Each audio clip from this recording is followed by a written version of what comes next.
Well, hi there, folks, and welcome to the Cornerstone Youth Podcast. I'm Phil Moore, and I lead the youth ministry at Cornerstone Church. And this evening, it's great to be joined by some of our youth leaders at Cornerstone who are also teachers or work in the whole area of education. And this little series that we're doing is really thinking about life in lockdown and thinking about what it's like to live during this coronavirus outbreak pandemic and the effect and impact that's having on actually so many different parts of our lives together. And so this evening we're going to be thinking about the question of school and how do we keep motivated when the schools are shut? How do we keep motivated? How do we keep going? How do we find purpose in each and every day to keep going in our work and in the things that we've got to do? We're going to have a bit of an introduction. I'm going to hear from these guys and who they are and what they do. Some of them will be familiar to you if you're part of our youth ministry at Cornerstone. If not, you're very welcome. If you're a Christian, I hope this is an encouragement to you. And if you're not a Christian, I also hope that this might be something which it has some value to you and an encouragement to you in your journey and in your life as well. So we're going to spend a few minutes thinking about, from each of our perspectives, what it means to keep going, what it means to find this motivation. And I'm really glad to welcome these three this evening. And I just wonder if they would introduce themselves to us and tell us a little bit about what they do and who they are. I'm going to hand over to David first. David, tell us a bit about yourself. Hi, my name is David Adams. I teach at a local secondary school. I've been teaching for 12, 13 years, somewhere around there. I've lost count. Really long. I teach in secondary school. Brilliant. Excellent. And next person on my screen is Matt Story. Tell us about yourself, Matt. Hi, my name is Matt Story. Similar to Dave, I've been teaching for a while now, 20 odd years, mainly in the special needs sector. So I work with autistic young people in a residential setting as well. So we actually in a unique position, really, quite unique in that over this period of isolation, the school and the home have been open. So it's almost for us, or in my line of work, business as usual. Brilliant.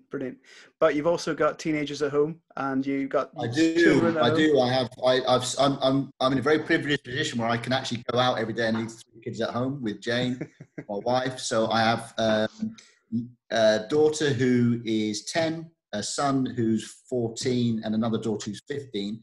So they're all very much in the thick of stay at home and isolation, and all of them in their different ways are experiencing the ups and downs of what it means to stay at home for such a prolonged period. Brilliant. Thanks, Matt. And Hannah, great to have you with us as well. Tell us about yourself, Hannah, and what you do. My name's Hannah Wilkins. I'm also a secondary school teacher in and around Nottingham.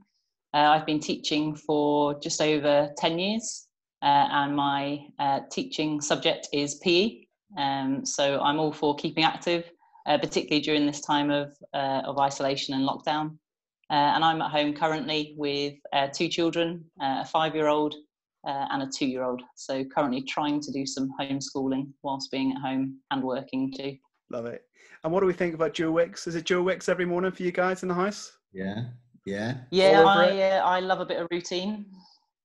So every morning we've been doing Joe Wicks. The kids have partially joined in, jumping on our backs every now and then, doing exercises. But yeah, we've been doing it every day.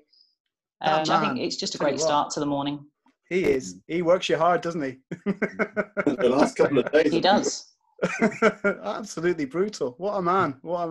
Similar to Hannah, we start the day, or I say we, Jane and our youngest Daisy, they start the day every day with Joe Wicks. So like you, Hannah, I think routine is really important, and it's a really obviously fun and active way to start the day. It's brilliant. You know, I thought, I'm sorry, David, go for it. Sorry, I feel bad, so I completely neglected to say that I don't have any children or that I'm married. I teach science, that's the most important thing. We won't share that with your wife, but yeah. although I think you just have. Live. So we're well into Joe Wicks, all the alternative sort of Andy's Adventures exercises. Pretending you're a vulture flying at well, we've got 2 young children, by the way. We're not sort of with teenagers pretending we're vultures. Flying around, flapping Each around. to their own, David. You don't have to apologize for these things, you know. You know, I was reflecting today that I think none of us at the start of January would have expected that this year would have turned out how it's turning out. None of us could have anticipated fully the impact that this pandemic was going to have on our daily lives. And I was just reflecting on that verse from Proverbs 19, which I think is just so key to me in my life, but also I think to the situation, which says, many are the plans in a person's hearts, but it's the Lord's purpose that prevails. And I think it just reminds me again and again that actually we can have these plans and expectations. You know, we will have planned really nice things in for this year, be that kind of holidays or things at school. Our experience, we might have thought that at school was going to be a certain way. We were going to be able to finish year 11 and have our kind of prom in the normal way that we thought it was going to happen. We thought we were going to be able to kind of do our A levels and come through on that. But for some reason, some of those things have dramatically changed. But yet I'm reminded that it's the Lord's will, it's the Lord's purpose that prevails. God has purpose in what's going on. And I'd just love to hear from you guys, any thoughts, any wisdom, and what's on your heart for our young people, for young people who might be watching this at this time on that subject. How do you kind of keep going? How do you keep motivated when the plans change, when the schools are shut, when things have gone differently to what you would have expected? I wonder, David, do you want to kick us off? What's on your heart? I think it's very easy once you've been separated from everybody else, as we have been. It becomes very easy to become a little bit insular, and to struggle with what's going on in the world around you and what other people are feeling. I've really struggled with that. I really found connecting with other people remotely via Zoom very hard. That's the bit that I'm missing, and I guess that's the bit that makes teachers good teachers, hopefully, is the relational side of it. That's the bit I guess you're probably missing most, is the relational side of it. You're missing having that contact with friends. So I guess the first thing is that we are struggling with some of the same things that you're struggling with. As young people, you might think the teachers are slightly foreign and alien, but actually we're all in this together, struggling with the same stuff. And we as teachers, we miss you.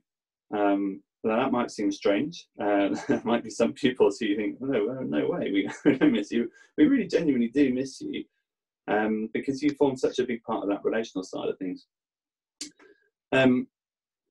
And just on that idea of relationship, the times where I've been most encouraged over the last couple of weeks, 3-4 weeks, whatever it's been now, they sort of merge into one, don't they, is when pupils and members of our youth group have got in touch in personal ways. Where at school, I'm getting work that's being handed in to me on a regular basis from school. That's amazing. I'm absolutely bowled over by the pupils in my classes and their response.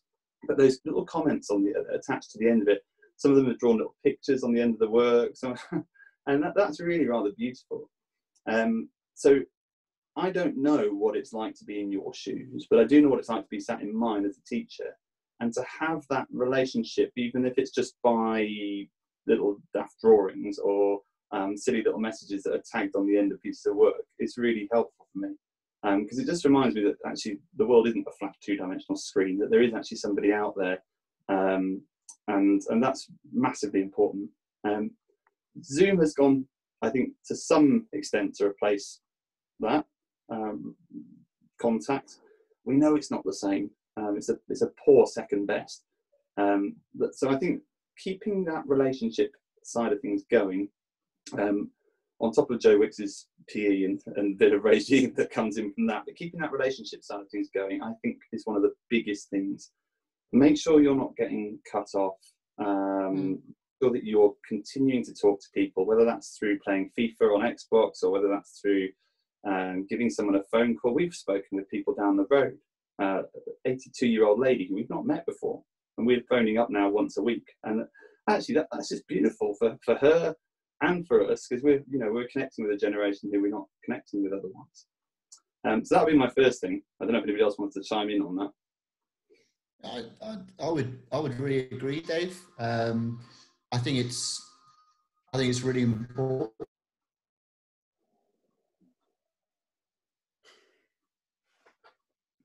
We've got a slightly dodgy line there. I'm sure there's some great wisdom coming out of Matt's mouth. He's frozen just in that point. Sorry, Matt. I think you're back now. What were you saying? Am I back? I think we're built to be around other people, aren't we? You know, and one thing I miss, and I know my kids miss, is their friends. And as you said, Dave, it's really important that you guys do try and stay connected. However you do it, I'm an IT dinosaur, so you know the way that my kids keep in touch with their friends baffles me, and you know it's that they always seem to be. But what's lovely is actually they always seem to be in touch with their friends, and I think that's really important. I've just had a couple of weeks Easter holidays and was able to be around my family who are obviously isolating and staying at home.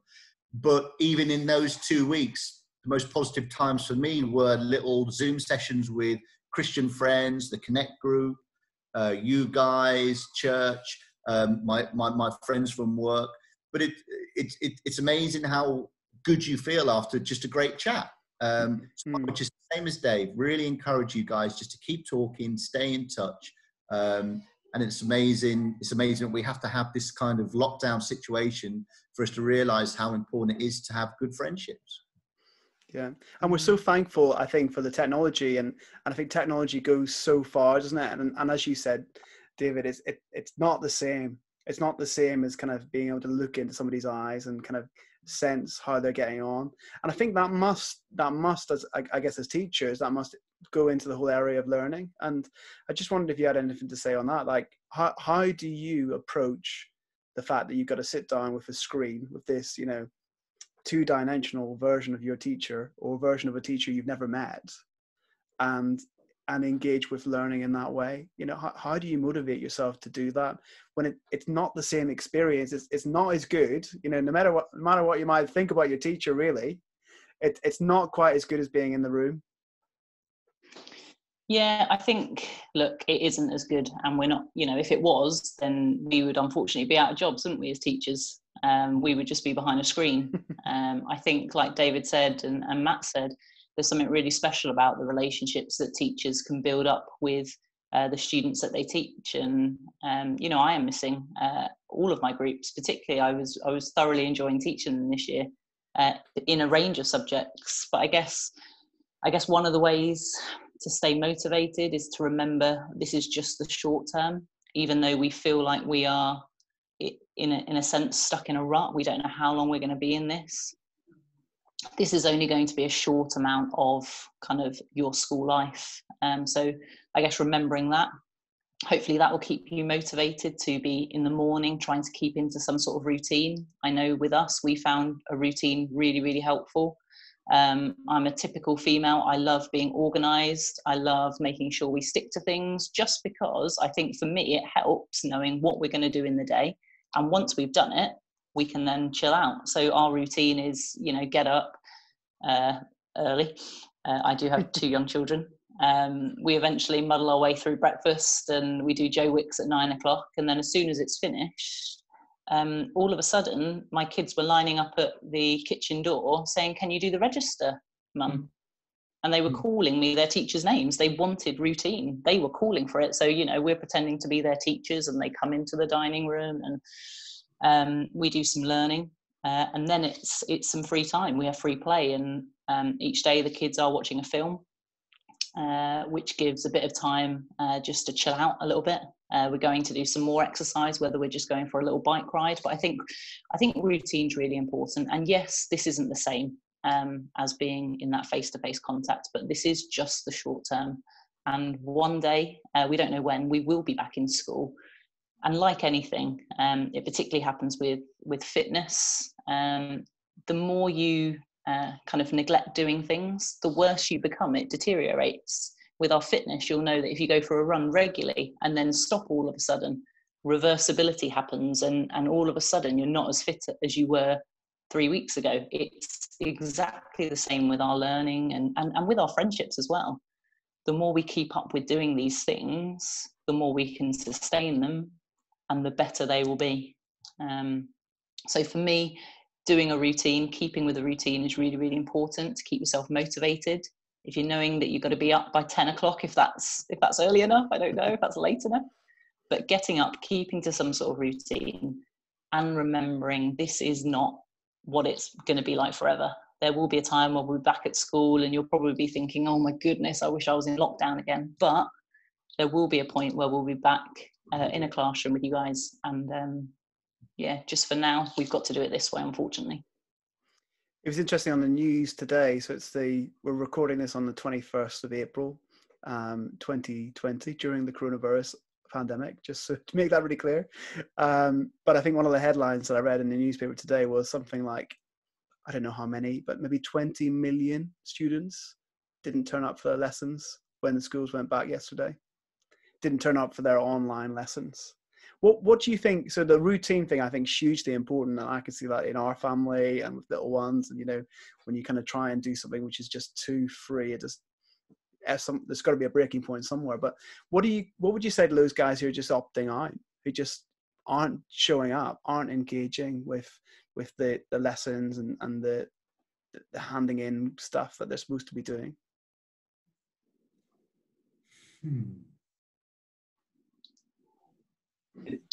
It's a tricky one, isn't it? Because I think mentally at the moment it is really hard to motivate yourself.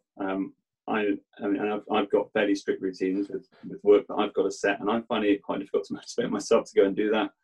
And again, it's because I don't see people. I'd hate to work in a job where I didn't see people.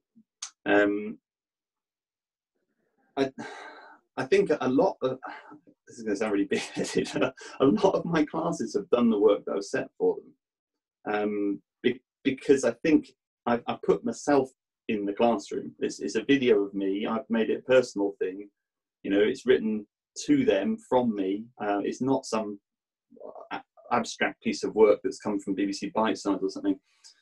So I think that's I don't know, but I think that's probably helped my pupils see a purpose in doing it, because they know that that's work that's being done, one that's being done for me. There's a connection between them and the teacher. And then in my feedback to them, I've tried as much as I can to write to each one personally, and write in every person's piece of work something to encourage them, a bit of encouragement. You're a superstar, well done, you've done this so well. And there's a few who haven't done it, but the vast majority have. The second thing I think is that I teach a lot of year 10s. Actually, I only teach year 10s and year 12s at the moment. That's my timetable, because my 13s and 11s have gone. But my 10s and my 12s, Hannah's right. It's not a long thing. It might feel like a long thing when we're in it. And that's one of the advantages of being a bit older, is that actually you see stuff come and go. We all four of us in the room here, on the video here, have gone through having children of a very young age, and when you're in that stage, it feels like baby stage goes on forever. Nappies is going to go on forever. Toilet trainings. Every time you get through a stage of life, and actually you look back and go, oh, we're out of it. It wasn't as bad as I thought. That's going to be the case for you in a few months' time, when things return to more normal. I don't know how normal it's going to be, but in a few months' time, you're going to have that feeling. It might be the first time ever you really have that big feeling in your life. Trust me, it will happen again. But I guess you're going to have those moments where you go, oh, it's done, it's over, we're back.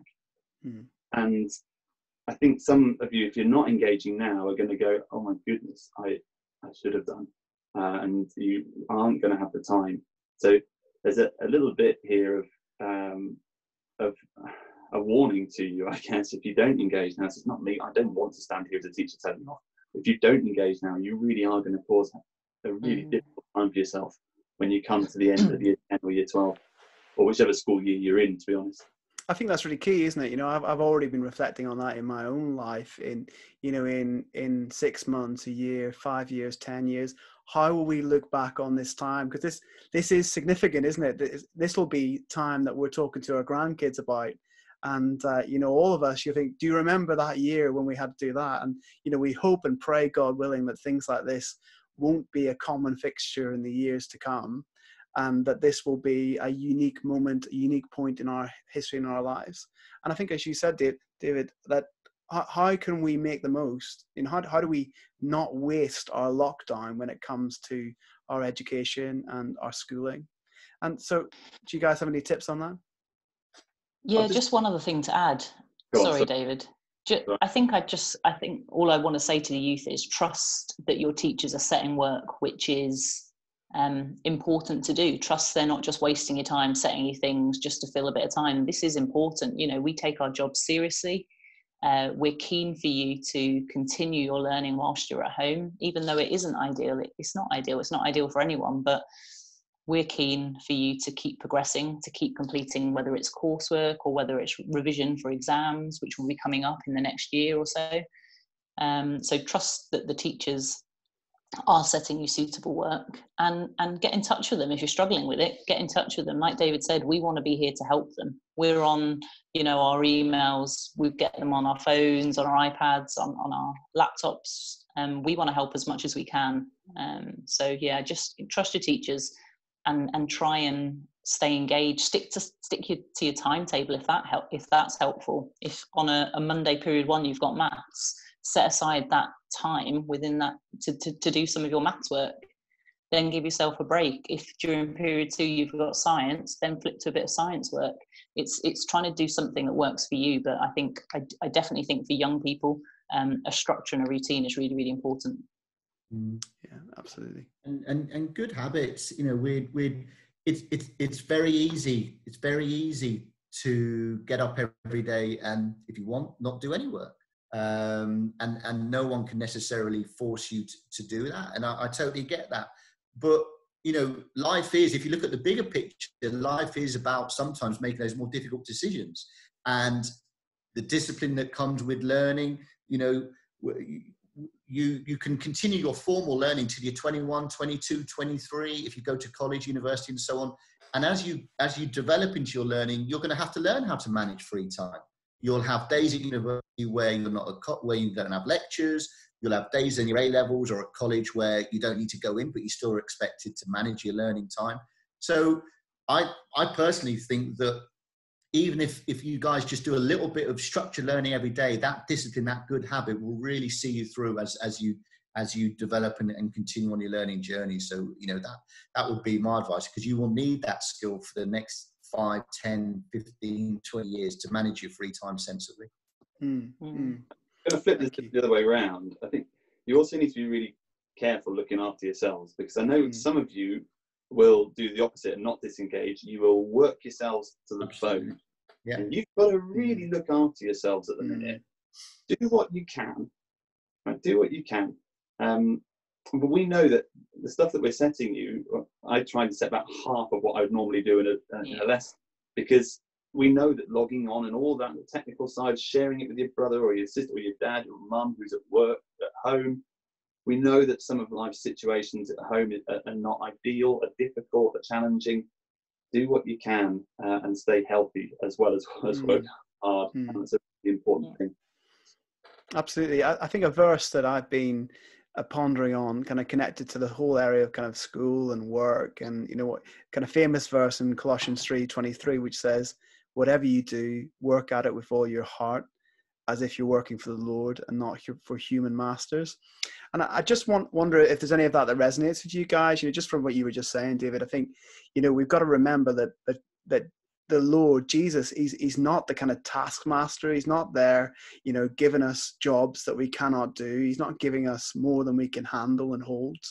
He's the kind of gentle, caring, loving Lord, the master who laid on his life for us, who came to seek and serve and seek and save those who are lost. But what do you think? So, thinking about the kind of Christian attitude towards work, whatever you do, work at it with all your heart, as if you're working for the Lord and not for human masters. How does that kind of resonate with you as a teacher? I think when I think back to my days as a student, I wasn't the greatest student. And I think At times, my work ethic was pretty poor, and probably some of my behaviour could have been better. But your point there, Phil, about it's difficult to do that. As an adult, I'm very aware when I talk to my own children at home. I want them to apply themselves the best they can and with that Christian attitude. But I also actually know as a fallen human how difficult that is to be done in reality. And we will trip up and we'll get things wrong and we'll have to get up again and go again. And God sees that, but he also knows our hearts. And so knows how much effort we're putting into things. He also knows, probably more importantly, what our motives are. Yeah. And what's driving us. And I think that's really important. Why are you doing things and what's your motive? And I often check myself and think, well, why am I doing this? What is driving me? Is it because I want other people to see me doing it? Or is it because actually I think this is what I should be doing as a Christian? And that's a really good way of testing some of the decisions that you make, particularly around work. And I think that's quite helpful. Absolutely. I think all that we can offer to God is the best that we can do. And if it's genuinely the best that we are doing with the abilities that he's given us and the motivation that we've got in our heart, and if we're laying that out and saying, this is my best, he wants our best and he deserves our best. And that's all we can do, isn't it? That is as much as I think anyone can ask of anyone, is that they would do their best. Yeah, we're going to wrap this kind of conversation up in the next few minutes, but I'd love just to give each one of you maybe 30 seconds, a minute, just to kind of nail down any final words, top tips, anything you feel like you haven't had the opportunity to say yet as an encouragement, as a motivation. Go for it. I'm going to go for Hannah first. Great. I think one of the most important things that you can do during this time is stay active. Obviously, I'm a PE teacher. I think that's really vital. But actually, exercise, staying active is proven to help you, not just physically, but mentally and emotionally. And I think actually, if you can start your day by doing some exercise to keep yourself, get yourself awake, get yourself happier, I think that's important, but try and I know I've said it a few times, but try and get yourself into a routine as much as you can and attempt to do as much work as you can possibly do. Yes, don't wear yourself down with it. And I think David's quite right.